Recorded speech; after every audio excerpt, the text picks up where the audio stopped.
গভীর রাত, কনকনে শীত, সারা মদিনার মানুষ ঘুমায় আছে। এমনকি শুধু মানুষ নয়, পাক পাখালি পর্যন্ত ঘুমায় রইছে। সবার চোখে ঘুম, ঘুম নাই শুধু একজনের চোখে। তিনি আর কেউ নন, তিনি অর্ধ পৃথিবীর বাদশাহ, খলিফাতুল মুসলিমিন, আমিরুল মুমিনিন হযরত ওমর। বের হয়ে গেলেন রে ভাই, সদ্য বেশি তিনি বের হয়ে গেলেন। সাথে তিনি খাদেম খুদ্দাম নিয়ে চলতেন না, একা একা তিনি চলতেন। খাদেমও সাথে রাখতেন না, বডিগার্ডও সাথে রাখতেন না, কাউকে পাশে নিতেন না, একা একা তিনি বের হতেন। রাতের অন্ধকারে ওমর বের হয়ে গেছেন মদিনার পাশের একটা এলাকা। ওই এলাকার ভিতরে যায় হযরত ওমর ঢুকলেন। হঠাৎ করে দেখতে পেলেন রাস্তার কিনারা একটা ভাঙ্গা ঘর। এই ঘরের ভিতরে মিটি মিটি আলো জ্বলতেছে। আলো দেখা যায় রাত বাজে 12টা। এত রাত ঘরের ভিতরে আলো কেন? এত রাত এই ঘরে আলো জ্বলে কেন? মনে হয় কোনো মন্দ লোকের আড্ডা বসেছে। হযরত ওমর আর একটু আগে গেলেন, দরজার কিনারায় যেয়ে তিনি কান লাগালেন। কান লাগা হযরত ওমর শুনতেছেন ঘরের ভিতরে একজন মা তিনটা অবুঝ বাচ্চারে বুঝ দিতেছে। বাচ্চাগুলি কান্দে, বাচ্চাগুলি কান্দে, আর মা সন্তানগুলিরে বুঝ দিতেছে আর কই, বাবা রে একটু ঘুমাও, একটু ঘুমাও। এই যে মা রান্না করতেছি, এই যে মা চুলার মধ্যে আগুন জ্বালাইছি, কিছুক্ষণের ভিতরেই কানা পাক হয়ে যাবে, তোমরা একটু ঘুমাও। এই বইলা মা তাদেরকে সান্ত্বনা দেয়। হযরত ওমর দরজার পাশে দিকে আওয়াজটা শুনতে পেয়ে বলতেছেন, মা, ও মা, এত রাতে বাচ্চাগুলি কেন কান্দে আর চুলার মধ্যে আগুন জ্বলে কেন? এই বলতেই মা মহিলায় আওয়াজ দেয়া কই, মুসাফির, মনে হয় তুমি রাস্তা ভুল করেছ। ওমর বলেন, না, আমি রাস্তা ভুল করি নাই, আমি সঠিক পথেই যাইতেছি। হঠাৎ দেখলাম ঘরের মধ্যে একটু আলো, বাচ্চাগুলির কান্না, এজন্য তোমাকে জিজ্ঞেস করি গো মা, বাচ্চাগুলি কেন কান্দে, কি জন্য কান্দে, আর চুলার মধ্যে আগুন জ্বলে কেন? মহিলায় কই, মুসাফির, তুমি তোমার পথ ধরে চলে যাও, আমাকে তুমি প্রশ্ন করে কাঁদায়ও না গো, আমার মনের যন্ত্রণা তুমি আর বাড়ায়ও না। হযরত ওমর কই, মা গো কি হয়েছে একটু কও না। মহিলায় কই, বাবা মুসাফির, তাহলে তুমি যখন শুনতে চাও শোনো। এই বাচ্চাগুলি হলো আমার বাচ্চা আর আমার স্বামী। আজ কয়েক বছর আগে তিনি জিহাদের ময়দানে যে শহীদ হয়ে গেছেন। আমার স্বামী রেখে যাওয়া তিনটা সন্তান আমার কাছে আমানত। এই বাচ্চাগুলি এতিম, শহীদের তিনটা বাচ্চা আল্লাহর রাস্তায় শহীদ হয়েছেন আমার স্বামী। এই শহীদের তিনটা বাচ্চা নিয়ে আমি মা বড় অসহায়। বাচ্চাগুলির আমি কি করে খাওয়াবো? বাচ্চাগুলি আজকে 3 দিন হয়ে যায়। আমি মা মাঝে মাঝে কিছু কাম কাজ কইরা তাদেরকে খাওয়াইতাম, কিছু আজকে 3 দিন হয়ে যায় আমার ঘরে খানা নাই, খানা নাই। আমার বাচ্চাগুলি অবুঝ, একটা বাচ্চা অজ্ঞান হয়ে গেছে। সন্ধ্যা থেকে তাদের কান্না আর কান্না, খোদার যন্ত্রণায় কান্না অবক দিয়ে বের হয় না। আমি সেই সন্ধ্যা থেকে চুলার মধ্যে গরম পানি জাল দিতেছি, আর আমার বাচ্চাগুলিরে আমি বুঝ দিতেছি, বাবা এই যে মা রান্না করতেছি, কিছুক্ষণের ভিতরেই রান্না হয়ে যাবে, তোমরা ঘুমাও। মূলত চুলার মধ্যে শুধু পানি আর কিছুই নাই। এই ডেগের মধ্যে, ডেকচের মধ্যে পানি ছাড়া কিছু নাই। আমি আমার স্বামীর 3টা অবুঝ বাচ্চার সাথে এরকম ভাবে ধোঁকাবাজি করতেছি, এছাড়া আমার আর কিছুই করার ছিল না।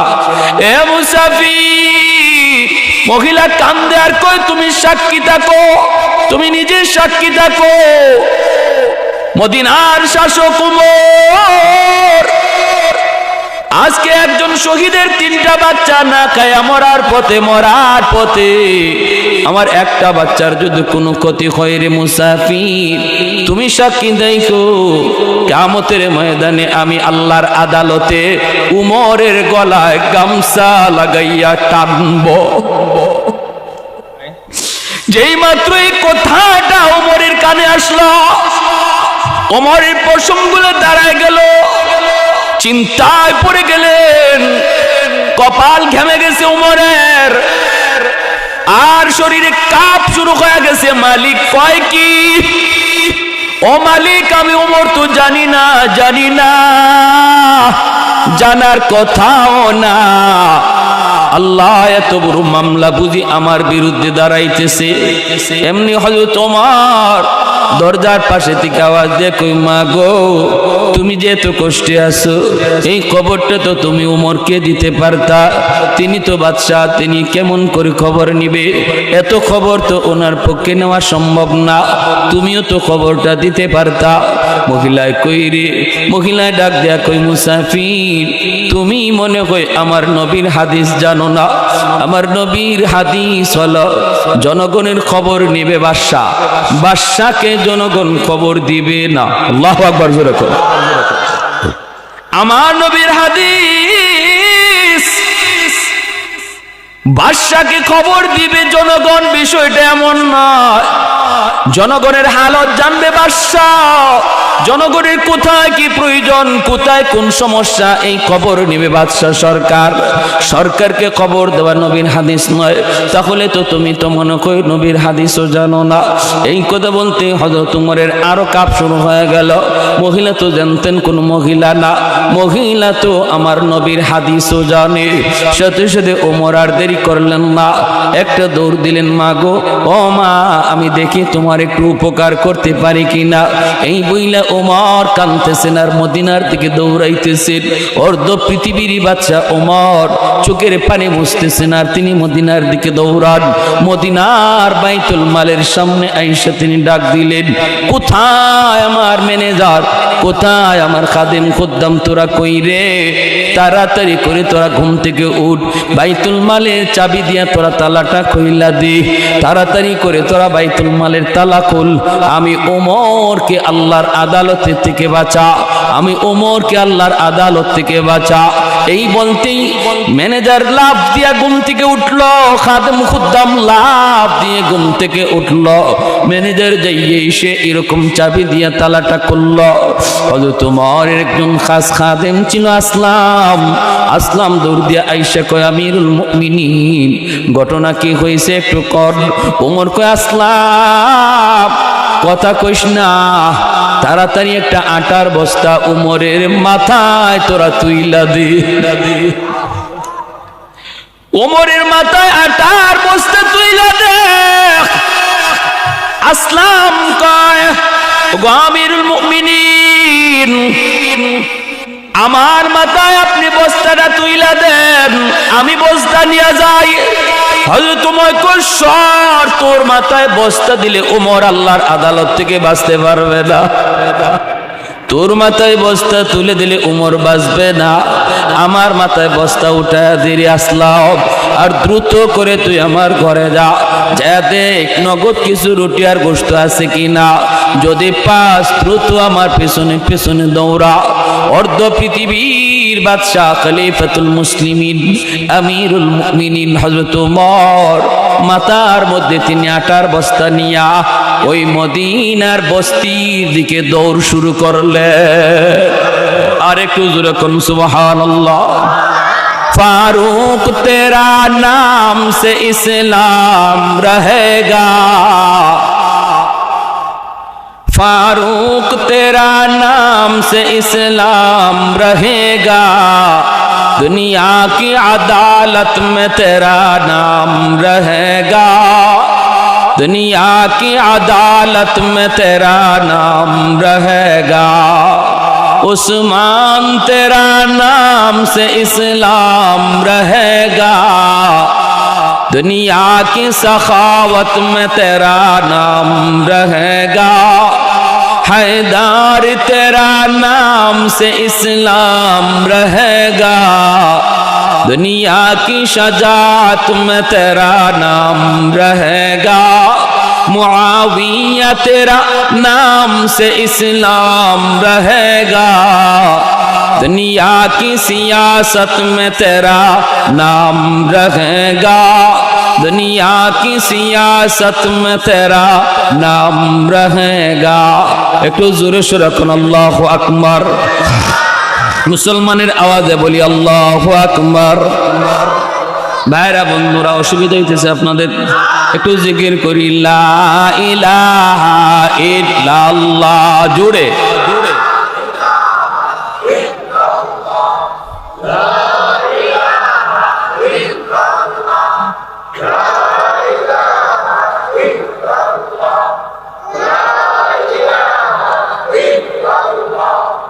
লা ইলাহা ইল্লাল্লাহ,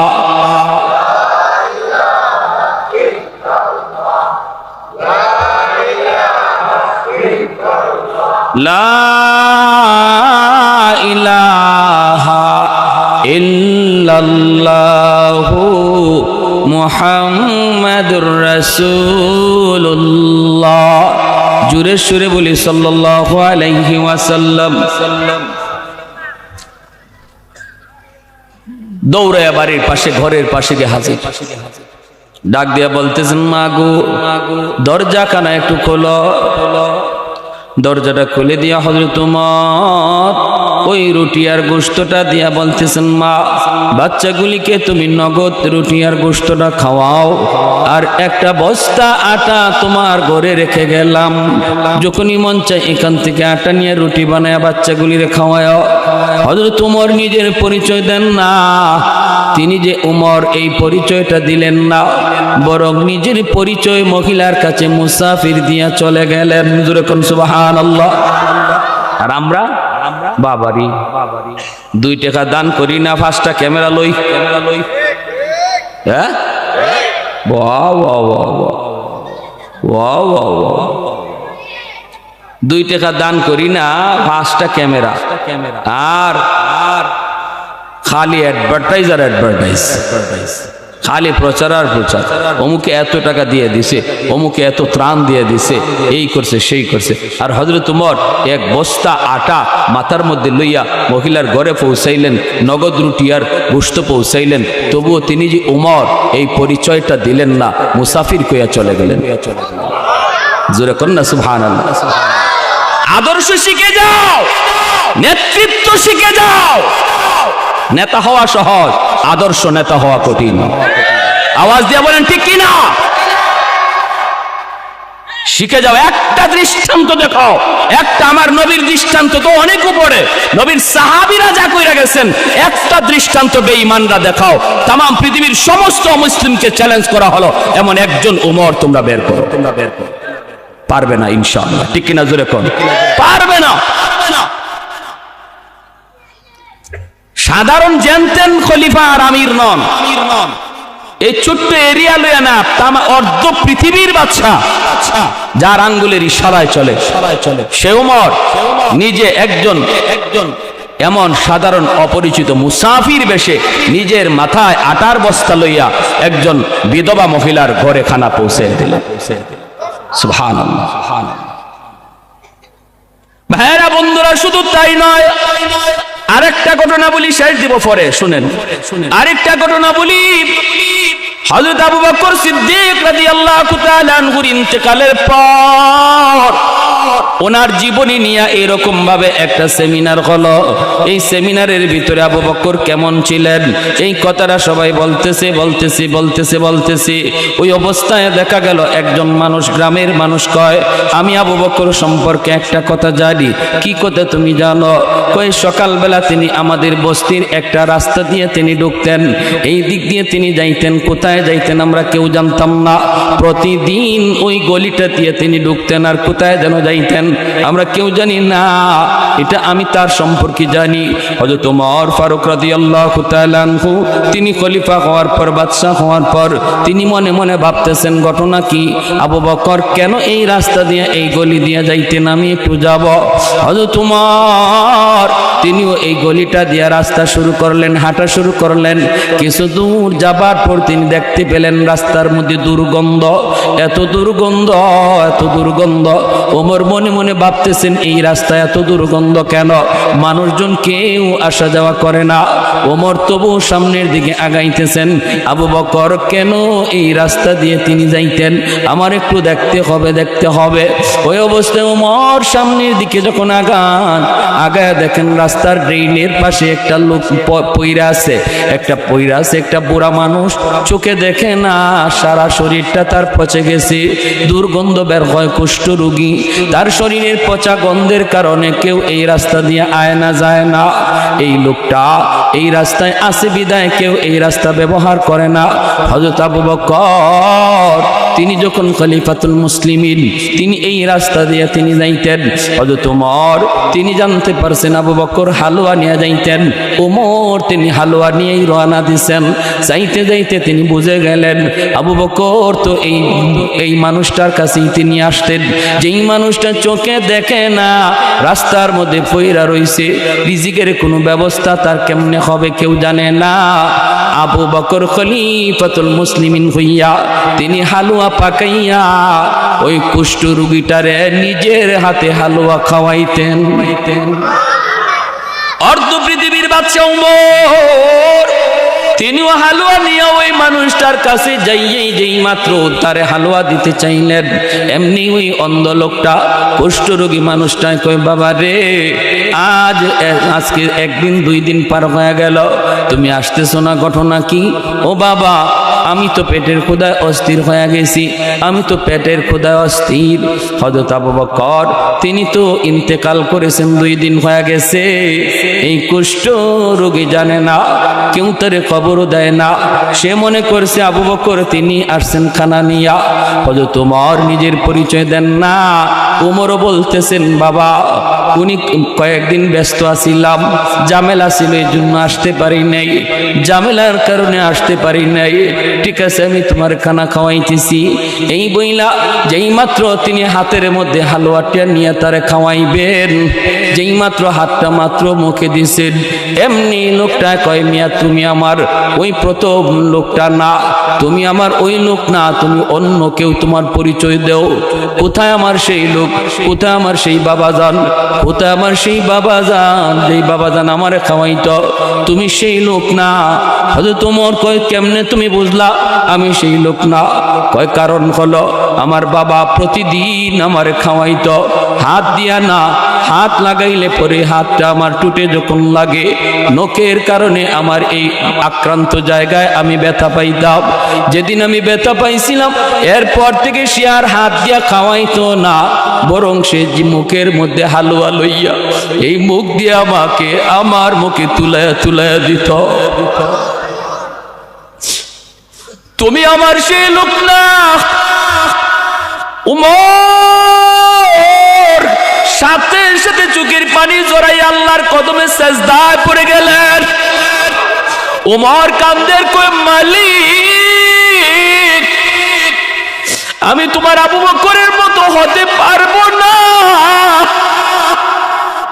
জিন্দেগি দিয়া দিল আমি আবু বকরের দ্বারে কাছে যাইতে পারবো না। হযরত ওমর কান্দের কই, মালিক তুমি আমার নবীর সাহাবী আবু বকর রে কোন মাটি দিয়া বানাইছো গো? খলিফাতুল মুসলিমিন কইয়া নিজের মুখে হালুয়া লইয়া কুষ্ঠ রোগীরে খাওয়ায়া যায়। হযরত ওমর নিজের পরিচয় দিয়া কই, বাবা তোমার সন্তান যে তোমার এতদিন খাওয়াইছে জানোনি সে কে? কই বাবা আমারে কোনোদিন পরিচয় দেয় নাই। আমি প্রতিদিন বলছি বাবা তুমি কেডা আমারে একটু কও, একদিনও নিজের পরিচয় দেয় না। হযরত ওমর কই তিনি আর কেউ নন, তিনি ছিলেন মদিনার বাদশা যার নাম আবু বকর। আজ 2 দিন হয় তিনি দুনিয়ার জগৎ ছেড়ে চলে গেছে। কই তুমি কেডা? কই আমি ওমর। ভাইরা বন্ধুরা এমনি লোকটায় কয় বাবা ওমর। আবু বকর আমারে কোনোদিন নিজের পরিচয় দিল না। আমি কিন্তু মুসলমান না, আমি একজন ইহুদি। কিন্তু আমার মনে মনে তামান্না ছিল আমি আবু বকরের হাত ধরে কালেমা পড়ে মুসলমান হব। আজকে সেই সুযোগটা তো পাইলাম না। তুমি ওমর হাতটা বাড়ায় দাও। ইসলামের আদর্শ যদি এত সুন্দর হয়, আমার নবীর আদর্শ না জানি কত সুন্দর, আমার নবীর সাহাবীর আদর্শ যদি এত সুন্দর হয়, না জানি মায়ার নবীর আদর্শ কত সুন্দর। আমাকে তাড়াতাড়ি হাতটা বাড়ায় কালেমা পড়ায় মুসলমান বানায় দাও। ভাইয়ের আমার জন্য বলতেছিলাম, আদর্শ শিখায় গেছেন আমার নবী, নবীর সাহাবীরা। আজকে সেই নবীর আদর্শ তুমি গ্রহণ করো না। ডারউইনের মতবাদ তোমার বাচ্চারে পড়ায়, অথচ তোমার গায়ে লাগে না। আমার নবীর আদর্শ বাদ দিয়া ডারউইনের মতবাদ তোমার বাচ্চারে পড়ায়। মানুষ বানর থেকে হয়েছে, এই শিক্ষা আজকে তোমার সন্তানরা দেয়, অথচ তুমি বাবা হয়ে প্রতিবাদ করলা না। প্রতিবাদ সব আলেম ওলামারে দিয়া দিলা। জবাব দিবা কি কাল কিয়ামতের ময়দানে আমার নবীর সামনে? পরিচয় দিবা কেমন করে? আমি আজ মুসলিম। কি করে পরিচয় দিবা? কি করে পরিচয় দিবা? এই বাপ মার এই সন্তান আল্লাহর আদালতে দাঁড় করাবে। এই বাপ মার এই সন্তান আল্লাহর আদালতে দাঁড় করায় কইব আল্লাহ আমার বাপরে ডাকো, মারে ডাকো। কি পড়াইছে আমারে, কি শিখাইছে? যা শিক্ষার কারণে আজ আমি ইসলাম থেকে দূরে সরে গেলাম। হযরত আবু ফারুক, ওমর ফারুক রাদিয়াল্লাহু তাআলা আনহু, তিনি ওই বাচ্চাগুলির খাওন দিয়া মহিলাকে তিনি আটার বস্তা বুঝায়া দিয়া হযরত ওমর তিনি দরজার বাহিরে চলে আসলেন। বাচ্চাগুলি মনের আনন্দে হাসতেছে, আনন্দ করতেছে। আর বাচ্চাগুলি কইতেছে আম্মা মনে হয় মুসাফির, মুসাফির না, মনে হয় মুসাফির বেশে আল্লাহ ফেরেশতা পাঠাইছে। আল্লাহু আকবার। মুসাফির বেটে আল্লাহ মনে হয় ফেরেশতা পাঠাইছে। মাও খুশি, বাচ্চাগুলোও খুশি। ওই অবস্থায় সবাই আনন্দে বাচ্চাগুলি খানা খায়। হযরত ওমর দরজার পাশে দাঁড়াইয়া কান লাগায় লাগায় তিনি শুনতেছেন। আসলাম ওনার খাদেম কয় হযরত, ওগো আমিরুল মুমিনিন, ওই যে দেখা যায় কিছুক্ষণ পরই ফজরের আজান হয়ে যাবে। আজানের টাইম হয়ে গেছে। ফজরের আজান হলে পরে মসজিদে নববীর ইমামতি আপনাকে করতে হবে। আপনি যেমন অর্ধ পৃথিবীর বাদশা, তেমন আপনি মদিনার মসজিদের ইমাম। মদিনার মসজিদে ফজরের নামাজ আপনাকে পড়াইতে হবে। অতএব চলেন, দেরি হয়ে যাইতেছে। আমিরুল মুমিনিন খলিফাতুল মুসলিমিন ওমর ডাক দিয়া বলতেছে আসলাম একটু পরে যা, পরে যা, আমার চোখের পানি এখনো বন্ধ হয় নাই রে। এই বাচ্চাগুলির একটু হাসি আনন্দ শুনলে আমার চোখের পানিটা বন্ধ হবে। বাচ্চাগুলি খানা খায়া যখন একটু আনন্দ করে হাসি ঠাট্টা করে, হযরত ওমর মাটিতে সেজদা দিয়ে আল্লাহর শুকরিয়া আদায় করে। এরপরে তিনি বলতেছে আসলাম চল, এইবার চল চাই মদিনার দিকে। মদিনার দিকে তিনি চলে আসলেন। মসজিদে নববীতে আজান হলো। আমিরুল মুমিনিন খলিফাতুল মুসলিমিন হযরত ওমর তিনি হলেন মদিনার মসজিদের ইমাম। ইমামতির মুসল্লায় তিনি দাঁড়ায় গেলেন। ভাইরা বন্ধুরা নামাজ শেষ করলেন। মিম্বরে বসে ওমর ডাক দিয়া কয়, ও মদিনার মুসল্লিরা রে, যে যেখানে আসো বসা থাকো, কেউ তোমরা উঠবা না। আজকে তোমাদের সামনে একটা বিচার হবে। বিচার জঘন্যতম একজন অপরাধীর বিচার হবে, তোমাদের সামনে হবে। কেউ তোমরা যাইবা না। সাহাবায়ে কেরাম মনে মনে ভাবতেছেন, আজ রাত উমর কোথায় জানি কোন অপরাধ দেখে আসছে, জঘন্যতম অপরাধীর বিচার আজকে উমরের আদালতে হবে। না জানি কোথায় সে রাতের বেলা কি দেখছে। হযরত ওমর মিম্বরে বসে তিনি বলতেছেন, কোতোয়ালি থানার ওসি ডাক দিলেন, ডাক দেয়া বলতেছেন, দ্রুত যাও, মদিনার পাশে একটা বস্তি, এই বস্তিতে ঢুইকা দেখবা রাস্তার কিনারা একটা ভাঙ্গা ঘর, ওই ঘরের মধ্যে যায় দেখবা 3টা বাচ্চা, একজন মহিলা, ওই মহিলাকে যায় বলবা উমরের আদালতে তোমার বিরুদ্ধে মামলা, তোমাকে ওমরের আদালতে যাইতে হবে। যদি সে আসতে না চায় বলবা জোর করে আনার নির্দেশ আমি ওমরের। ভাইয়েরা বন্ধুরা, মদিনার মানুষ সাহাবায়ে কেরাম সবাই অবাক হয়ে গেলেন, পশমগুলি সবার দাঁড়ায় গেল। না জানি কেমন বড় অপরাধ ওই মহিলায় করছে, ওমরের আদালতে জানি কি বিচার হয়। সবাই যার যার জায়গায় বসা আছে।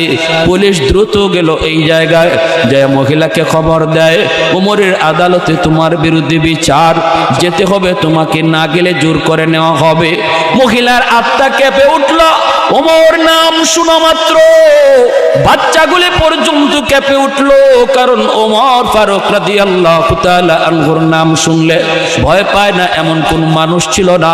বাচ্চাগুলি পর্যন্ত ওমর নাম শুনলে ঘুমায় যাইত, আর দুষ্টামি করতো না।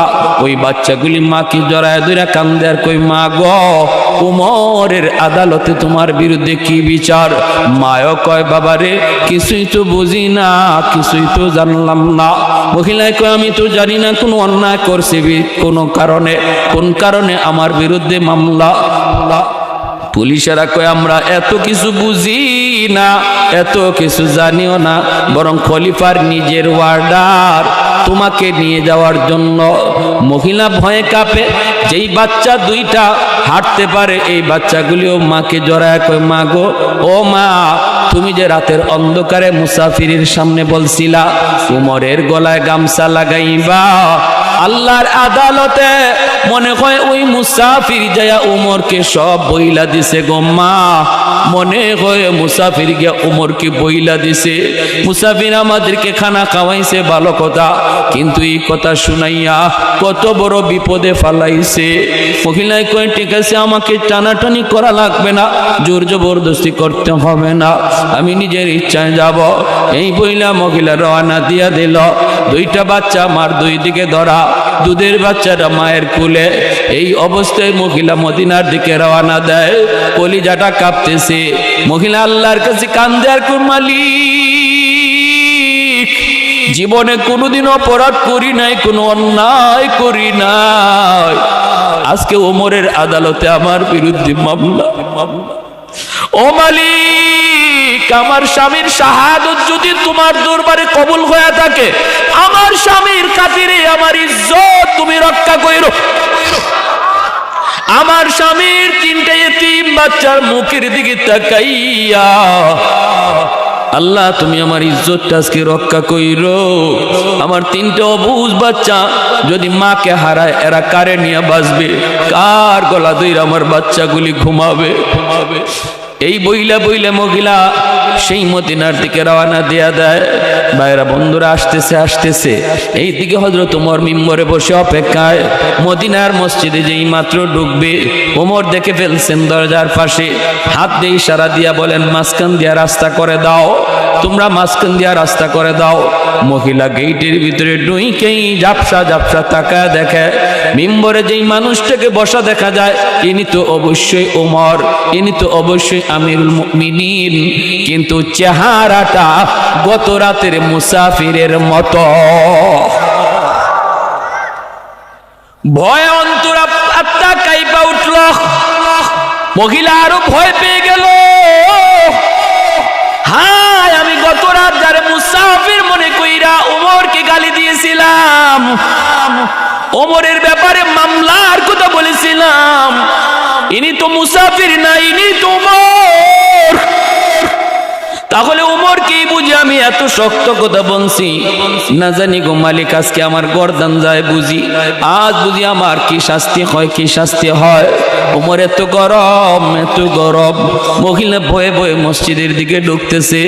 ভাইরা বন্ধুরা, বোরকা পরা আল্লাহর বান্দি, দুইটা বাচ্চা, দুধের বাচ্চাটা কুলে মদিনার মিম্বরের পাশে আইসা যেই মাত্র মহিলা দাঁড়াইল, দাঁড়ায় বলতেছে, আমিরুল মুমিনিন, আমি অন্যায় কিছু বলি না, আমি যা বলছি ঠিক বলেছি। এতে যদি আমার ফাঁসি হয়, ওমরের আদালতে ফাঁসি হবে, আমি মানতে রাজি। এই বলতেই হযরত ওমর তিনি মিম্বর থেকে দাঁড়ায়া গলার মধ্যে গামছাটা লাগাইয়া, গামছা দিয়ে নিজের গলাটারে বান্ধা, এই গামছার আরেকটা মাথা ওই মহিলার হাত ধরায় দিয়া কাঁদতেছেন ওমর, আর বলতেছেন, মা তুমি ওমরের গলায় গামছা লাগাইয়া দুনিয়ার জমিনের এই পাশ ওই পাশ তুমি ঘোরাও, আমার বাধা নাই, তবু আল্লাহর আদালতে গামছা লাগাইও না। কেন ওমর তোমার খবর নিল না? কেন তোমার পরিবারের খবর নিল না? এই অপরাধে ওমরের যা খুশি তোমার মন চায় দুনিয়াতে করো, আমি ওমর বাধা দেব না।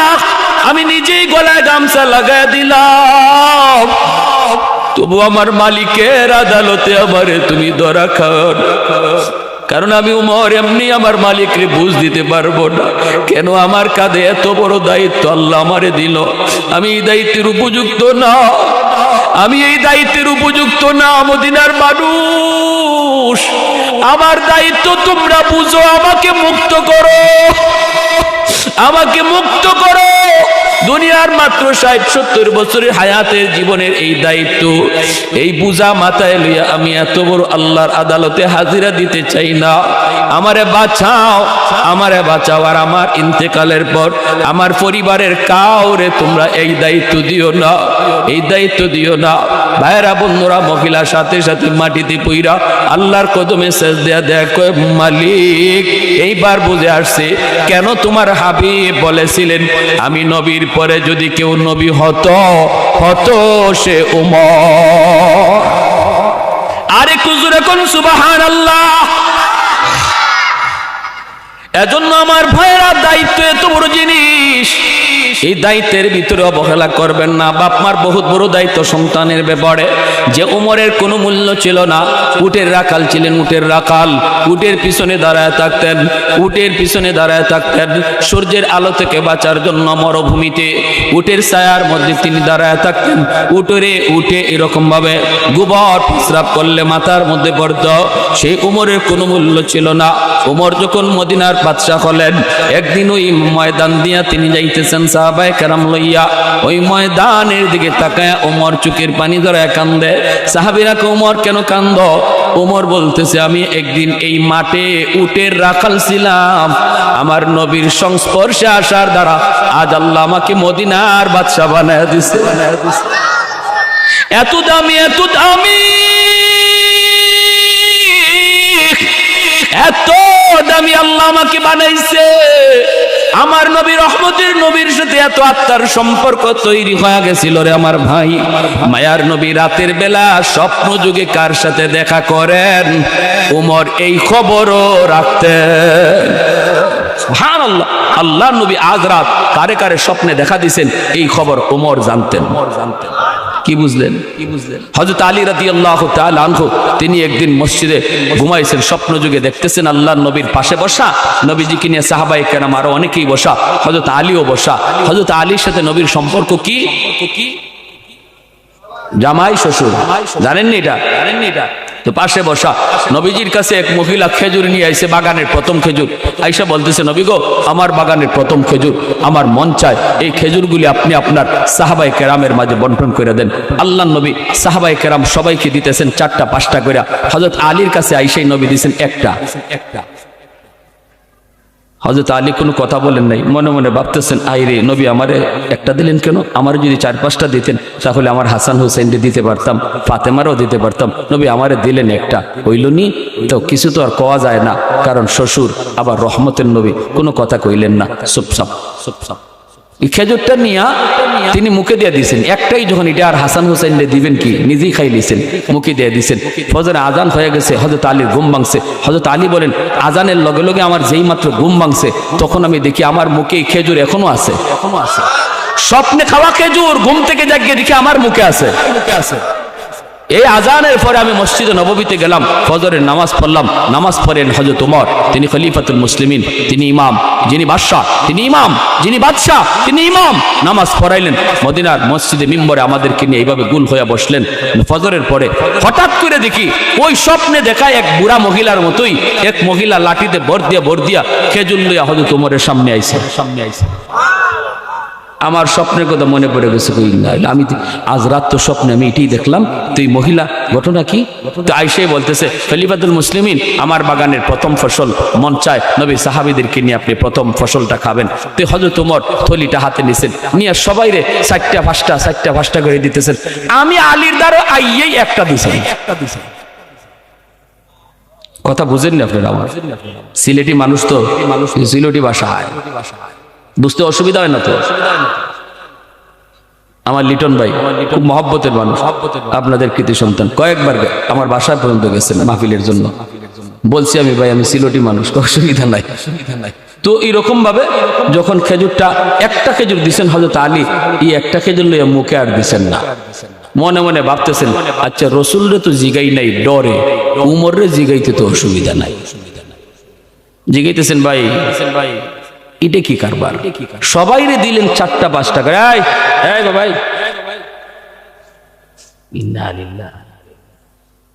কি তুফান চলছে টের পাও না? তোমরা দিয়ে আসো এখানে বইটা লিয়া। একটা খেজুর আমার দেওয়া মাত্রই হযরত আলী বলতেছেন, ভাই ওমর সবাইকে দিলেন 4-5টা, আমারে দিলেন একটা, ঘটনা কি? হযরত ওমর মুস্কি হাসি দিয়া বলেন, আলী রে, গত রাত যদি নবী তোমাকে স্বপ্নে 4টা দিতেন, আমি ওমরও 4টা দিতাম। সুবহানাল্লাহ। কি বুঝলেন? হযরত আলী চোখ দিয়ে দর করে পারে জন্য আর বলতেছেন, ওমর আমার নবীর সাথে এত আত্মার সম্পর্ক বুঝি তোমার তৈরি হয়েছে। আজ রাতে আমার নবীর সাথে আমার খেজুর খাওয়ার সৌভাগ্য হয়েছে, এই স্বপ্নের খবরও বুঝি তুমি ওমর জানো। সুবহানাল্লাহ। ইন্নাল্লাহা ইয়া'মুরুকুম আন তুআদ্দুল আমানাতি ইলা আহলিহা। এজন্য ভাইরা মনে রাখবা, যার কাছে যে দায়িত্ব ছোট হোক বড় হোক, এটা বহুত বড় আমানত। দায়িত্বের ভিতরে কোনোদিন খেয়ানত করলে আল্লাহর আদালতে খেয়ানতকারীর কাঠগড়ায় দাঁড়ায় থাকতে হবে। আর নবী বলেন, যে খেয়ানত করে তার ঈমান থাকে না। বেশি বেশি যে দায়িত্বে খেয়ানত করব, মরণের সময় ঈমান সাথে যাবে না, বেঈমান হয়ে মরবে বেঈমান। এজন্য আমানতদারি বেশি অত্যন্ত গুরুত্বপূর্ণ। আমানতদারি রক্ষা করে চলব, বিশেষ করে সন্তানের ব্যাপারে বাপ মা কোনোদিন খেয়ানত করব না। এই সন্তানের ব্যাপারে আমরা আমানতদারি রক্ষা করে চলব। 5টা বছর সন্তানদের শিশুকালে মাদ্রাসায় পড়াইবার নিয়ত কার কার আছে? একটু হাত উঠে আল্লাহকে দেখা। আল্লাহ তুমি প্রতিটা হাতকে কবুল করো। জোরে কোন আমিন, আরো জোরে বলেন আমিন। সন্তানকে মাদ্রাসায় 5 বছর পড়ান, 5টা বছর শিশুকালে ভর্তি করেন, এরপরে আপনি বানাইয়েন যা বানাইবার, কোনো অসুবিধা নেই। আর যদি আলেম হাফেজ বানাইবার নিয়ত করতে পারেন, তাহলে তো নূরুন আলা নূর। ঠিক না ভাই? নূরুন আলা নূর। সন্তান কি সন্তানের হাতের কামাই আমার খাইতে হবে, এই চিন্তাটা বাদ দিয়া দেন। মনে করেন যে এই সন্তানকে আমি একটা দুনিয়াতে আমার একটা সম্পদ রেখে গেলাম, আখেরাতের পুঁজি। ঠিক না? আখেরাতের পুঁজি বানায়া যান। যদি হাফেজে কোরআন বানান, আলেমে দ্বীন বানান, হাসরের মাঠে আল্লাহ বলবো, কই আমার কোরআনের হাফেজের বাপ মা? হাসরবাসী নবীর বাবারাও পরিচয় দিবে, এরপরও আল্লাহ নিজের হাতে মুকুট পরাবে না। কিন্তু একজন হাফেজে কোরআন আলেমের বাপ মার মাথায় আল্লাহ নিজের হাতে মুকুট পরায় দেবে। মান কারাআল কুরআন ওয়া আমিলা বিমা ফিহি উলবিসা ওয়ালিদাহু তাজান ইয়াউমাল কিয়ামা দাউহু আহসানু মিন দাউই শামস। ধন্য ওই বাবা, ধন্য ওই মা, যেই বাপ মার সন্তান হাফেজ কোরআন হয়েছে, আলেমে দ্বীন হয়েছে। হাসরবাসী দেখবে আল্লাহ কারে যেন খুঁজতেছে। যখনই আল্লাহ হাফেজ কোরআনের মা আর বাবারে পাবে, তখনই আল্লাহ নিজের হাতে মুকুটটা পরাইয়া দেবে। হাসরবাসী অবাক হবে। দুনিয়াতে আপনাকে মানুষ নাম ধরে ডাক দেয় নেই, যেহেতু হাফেজ কোরআনের বাবা ডাক দিছে ও হাফেজ সাহেবের আব্বা, ও মুফতি সাহেবের মা। হাসরের মাঠে আল্লাহ হাফেজ কোরআনের আলেমে দিনের বাপ মারের নাম ধরে ডাক দিবে না, ও আব্দুর রহিম আব্দুল করিমকে ডাক দিবে না। আল্লাহ বলবে দুনিয়াতে মানুষ তোমার হাফেজ সাহেবের আব্বা কইছে, আমি আল্লাহ হাসরের মাঠে তোমার হাফেজ সাহেবের আব্বাকেই ডাক দেব। হাফেজ কোরআনের আব্বাকে আল্লাহ ডাক দিব, নাম ধরে আল্লাহ ডাক দিবে না। এতটা ইজ্জত, এতটা সম্মান দিবে একজন আলেমের বাপ মাকে। তাহলে নিয়ত করতে কোনো অসুবিধা আছে? অসুবিধা আছে? সন্তানকে আপনি সম্পদ দিয়া যান, বাবা তোমার টাকা কামাই করার কোনো টেনশন করা লাগবে না, আমি বাবা হালাল পথে কামাই করে দিয়া গেলাম, তুমি শুধু কোরআন পড়ো, তুমি শুধু আল্লাহকে চিনো, তুমি শুধু হাদিস পড়ো, জগতের বিখ্যাত মুহাদ্দিস হও, জগতের বিখ্যাত মুফাসসির হও, মুখটা ফুলায় বলতে পারবো আল্লাহ আমি কোরআনের হাফেজের বাবা। পারি না এই নিয়তটা করতাম ইনশাআল্লাহ। কারা কারা নিয়ত করতে পারি একটু হাত তুলে দেখান। আল্লাহ তুমি প্রতিটা হাত কবুল করো। যারা পারবো না, যারা দাদা হওয়ার সুযোগ আছে, হাফেজ সাহেবের নানা হওয়ার সুযোগ আছে, আমরা হাফেজ কোরআনের দাদা হওয়ার নিয়ত করব, হাফেজ কোরআনের নানা হওয়ার নিয়ত করব ইনশাআল্লাহ। আল্লাহ তৌফিক দান করুন।